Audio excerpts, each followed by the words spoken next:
तपाईले जुन यो आँप बजारबाट किनेर ल्याउनु भएको छ त्यो नेचुरली आफै पाकेको हो कि कुनै रसायन कुनै केमिकल युज गरेर यसलाई पकाइएको हो त्यो दुईटा आँप चाहिँ कसरी छुट्याउने भन्ने कुरा चाहिँ म तपाईलाई यो भिडियोमा बताउने छु। आँपको सिजन चल्दैछ गाइज। अब बजारमा जति पनि आँप पाइन्छ तपाईलाई थाहा छ, तर कसरी चिन्ने यो रासायनिक कुनै प्रक्रियाबाट पकाइएको हो कुनै केमिकल युज गरेर पकाइएको हो यो आफै भनौँ न बोटबाट पाकेको। मैले चाहिँ तपाईको लागि मात्रै एउटा रासायनिक तरिकाले पकाइएको एउटा आँप किनेर ल्याएको छु तपाईलाई देखाउनको लागि।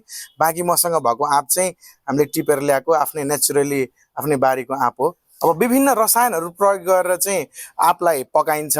त्यसमध्ये सबैभन्दा बदनाम र भनौँ न बजारमा एकदमै धेरै मात्रामा पाइने भनेको क्याल्सियम कार्बाइड युज गरेर पकाइएको आँप हो।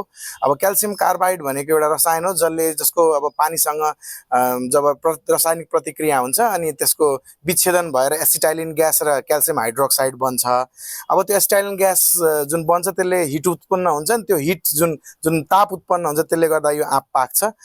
अनि त्यस्तो खालको आँप चाहिँ तपाईले बजारमा बढी भेट्नुहुन्छ जुन काँचो टिपिन्छ अनि त्यसमा क्याल्सियम कार्बाइड हालेर त्यसलाई पठाइन्छ। र काठमाडौँमा जेनरली जुन ठाउँमा आँप त्यति धेरै हुँदैन त्यो ठाउँमा चाहिँ खासमा त्यस्तो खालको आँप उपलब्ध हुन्छ। अब कसरी चिन्ने?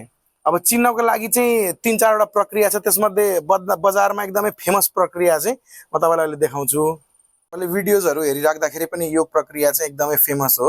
अब त्यसको लागि तपाईले एउटा बाल्टीमा पानी लिनुपर्छ र बाल्टीमा पानी लिएर तपाईसँग भएको आँपलाई चाहिँ जस्तै अब मैले यो बोटबाट टिपेर ल्याएको आँप हो हेर्नु है। यसलाई डुबाउँदाखेरि के हुँदैछ, सबै आँप चाहिँ यसरी मज्जाले तल डुब्छ हेर्नु है। यो मैले नेचुरली पकाइएको आँपलाई देखाउँदैछु, सबै डुबेर गयो। अब मैले जुन एउटा किनेर ल्याएको छु आँप हैन, यो कार्बाइडले पकाइएको आँप हो, त्यो थाहा हुन्छ हेरेरै। त्यसलाई चाहिँ यसरी हाल्दाखेरि के हुन्छ हेर्नु है, यो आँप चाहिँ माथि आउँछ। यिनीहरू सबै डुबिरहेछन्, यो आँप चाहिँ यही छ माथि। तर यो जुन प्रक्रिया छ नि जसमा अब यो फ्लोट गरिरहेछ भने चाहिँ यो केमिकलले पकाइएको हो भन्ने कुरा चाहिँ 100% चाहिँ सत्य होइन है।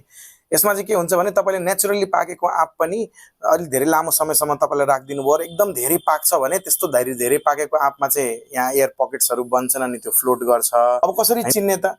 चिन्ने प्रक्रिया चाहिँ के हो भने जस्तै जुन नेचुरली पकाइएको जुन आँप हुन्छ नि त्यसको यो अराउन्ड द स्टेम एरियामा चाहिँ तपाईले यसरी स्मेल लिनुभयो भने तपाईले एकदम स्वीट जुन म्याङ्गो वाला एरोमा हुन्छ नि, एकदम स्वीट फ्रेग्रेन्स तपाईले पाउनुहुन्छ जुन चाहिँ केमिकली पकाइएको आँपमा चाहिँ हुँदैन। अब जुन नेचुरली पाकेको आँप हुन्छ त्यो चाहिँ माथिदेखि हैन बोक्रादेखि बिउसम्म चाहिँ लगभग उस्तै टेस्ट हुन्छ। तर जुन केमिकल प्रक्रियाले पकाइएको जुन आँप हुन्छ त्यो चाहिँ एक ठाउँमा एकदमै गुलियो, एक ठाउँमा अमिलो अनि बिउको नजिक चाहिँ जेनरली अलिक काँचो जस्तो हुन्छ। त्यसले पनि तपाई चिन्न सक्नुहुन्छ कि यो केमिकली पकाइएको हो कि नेचुरली पकाइएको हो।